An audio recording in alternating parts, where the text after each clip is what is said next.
Hola amigos, ¿qué tal? Bienvenidos, soy María Gabriela Castro y bienvenidos a este nuevo episodio del podcast Vinculados Contigo. Para este nuevo encuentro con ustedes tenemos la visita de una persona muy importante y quien nos trae un tema bastante reflexivo, el poder universal de la cultura. Se trata de Joelle Catán, una abogada y mediadora franco-libanesa, además de ser también novelista y poeta. Y la verdad es que el perfil de Joelle es bastante amplio, pero entre los puntos que podemos destacar es que en París trabajó en un prestigioso estudio de abogados, también ha sido profesora de francés de la Alianza Francesa de Guayaquil y también es delegada en Ecuador del Renacimiento francés. No lo voy a decir en francés, digo el nombre de la institución en español. Bueno, y ustedes se preguntarán qué es esta institución, ¿no? ¿Por qué es tan importante? Bueno, esta institución fue fundada en 1915 con una vocación internacional y que está bajo del alto patrocinio del jefe de Estado. Su sede está en París y está presente en más de 30 países del mundo. Entonces, la misión de esa institución es bastante importante y Joelle es la delegada de Ecuador. Así empezamos, bienvenidos. Hola Joelle, ¿cómo estás? Bienvenida. Muy buenas, gracias por recibirme. Bueno, realmente ha sido un preámbulo bastante amplio sobre ti, que realmente tienes un perfil muy amplio, pero primero quiero hablar un poco de ti. ¿Qué te trajo a Guayaquil? Bueno, primero quiero decir que soy orgullosa de mi origen libanés, el Líbano milenario, el Líbano cuna de la humanidad, su pasado cultural, su historia, creador del alfabeto, miembro fundador de la francofonía, instigador de las epopeyas y de las exploraciones marítimas de los fenicios. Y también, bueno, soy francesa, mi madre patria, tierra acogedora. Y yo siempre estoy atraída por América Latina.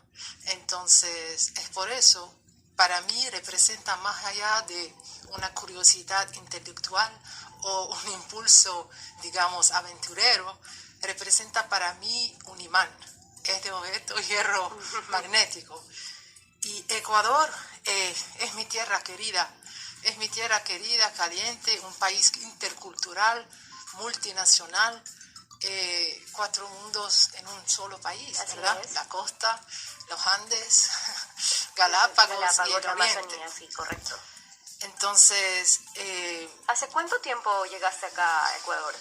varias veces yo viví largamente, varios años. Desde 2004 descubrí Ecuador y desde entonces ya. O vivo de manera consecutiva como ahora o lo hago de manera con idas y vueltas, ¿no? Correcto, y en esas idas y vueltas, ¿a dónde te vas? A Francia o al Líbano y a otros países también como Madrid, España y bueno, a Europa. Correcto. Bueno, el tema de este podcast, el poder universal de la cultura, y primero quiero ver desde qué perspectiva vamos a abordar el concepto de la cultura. Tal vez desde el gusto por las bellas artes y humanidades o cultura desde el punto de vista antropológico, como ese conjunto de creencias, ese imaginario social que se construye con el ser humano, a ese sistema de valores e incluso conductas sociales. Como que, ¿cuál concepto de cultura nos quedamos o con los dos? Por 2 razones nació en mí la idea de esta charla. Primero, porque ya como usted lo ha presentado, más allá de mi carrera de abogada mediadora, escritora, novelista y poeta, desde siempre me siento fuertemente motivada por el voluntariado asociativo. Por eso estoy involucrada personalmente en varias organizaciones no gubernamentales para servir y ser útil. Es en este contexto que fui nombrada delegada de la prestigiosa organización La Renaissance Française, Cultura, Solidaridad, Francofonía. Promover la cultura, trabajar por la paz y distinguir los méritos forman parte de nuestra misión. Y nuestras áreas de interés son amplias, como con puntos comunes, digamos, el desarrollo cultural, el acceso al conocimiento, el diálogo entre culturas y el acercamiento de los pueblos. Ahora, la segunda razón por qué escogí hablar de este tema en particular, o sea, el poder universal de la cultura, porque estamos cruzando una época sumamente difícil, donde se trata más de criminalidad, de violencia, de narcotráfico, mientras está muy reducido el espacio para la cultura. Tenemos que revertir la situación. ¿Cómo? El mundo está en peligro, sí. Y personalmente estoy convencida que la sostenibilidad de una nación depende del nivel de educación, de conocimiento, de saber de sus dirigentes y de su población. Ahora, aquí viene, perdón que te interrumpa, aquí viene mi otra pregunta. ¿Por qué la cultura entonces es tan poderosa? Estaré exponiendo en dos partes y demostraré, primero, que la cultura, más allá del placer, del entretenimiento, de la riqueza cultural que representa, tanto a nivel personal como a nivel nacional, puede, desde un simple escape, convertirse en un verdadero vector de desarrollo sostenible, hasta incluso llegar a ser un poderoso factor no solamente de autotransformación, sino también de apertura de toda una nación hacia el mundo entero y así llegar a lo universal. Estaré también explicando cómo el aprendizaje colectivo, o sea, a nivel de toda una nación, logra llevar al crecimiento exponencial de esta nación. De igual manera, explicaré cómo nuestra propia cultura, como usted me ha dicho en el inicio de su entrevista, como nuestra propia cultura en el sentido singular del término, es decir, el conjunto de saberes y de conocimientos, cobra toda su amplitud, ¿ya?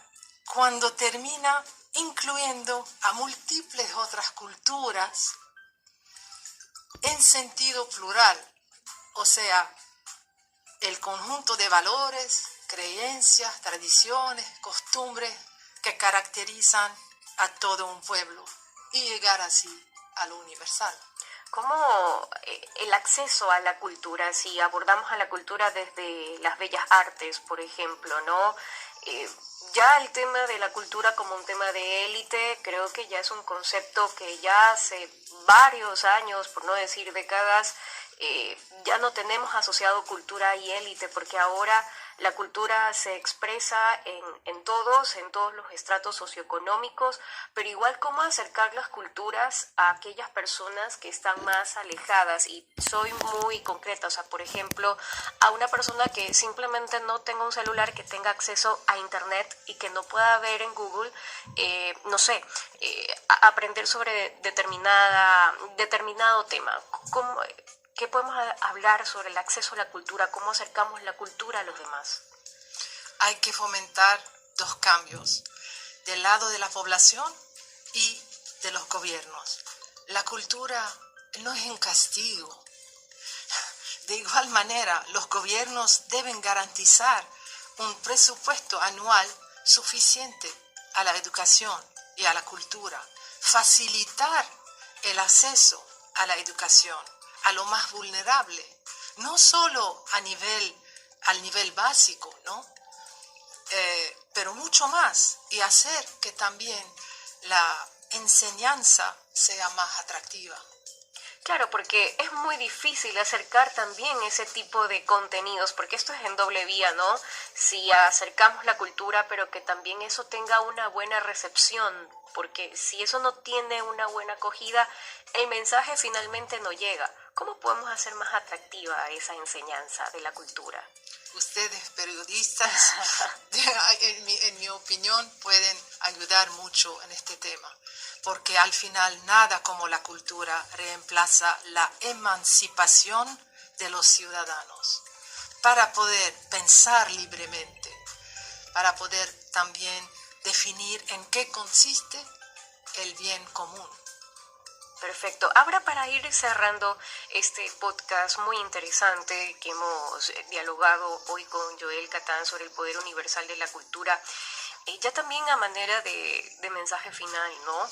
Nuestro entorno, y ya lo decías antes, nuestro entorno, no digo solamente a nivel local, sino también a nivel mundial, está bastante violento. Guerras, narcotráfico.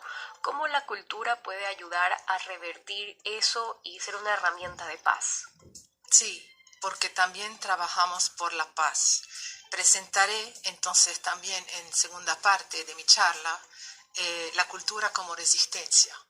Resistencia a la ignorancia, al oscurantismo, a las desuniones, las divisiones, a la desesperación. Y del mismo modo diré como el bagaje cultural colectivo, o sea, a nivel de toda una nación, resulta ser sumamente útil para formar una resistencia a cualquier forma de oscurantismo, tal como saber distinguir lo verdadero de lo falso, saber decir no cuando sea necesario, no seguir ciegamente a uno o a otro. Más culto es un pueblo, más sabe resistir. Y no solamente estamos hablando de algo de élite. No, claro que no. Es por eso que dije que es necesario que los gobiernos cambien su política hacia la educación y la cultura para que sea, primero, accesible, segundo, más atractivo. Perfecto. Joel Catán, muchísimas gracias por habernos acompañado. Ha sido un placer. Muchísimas gracias a usted.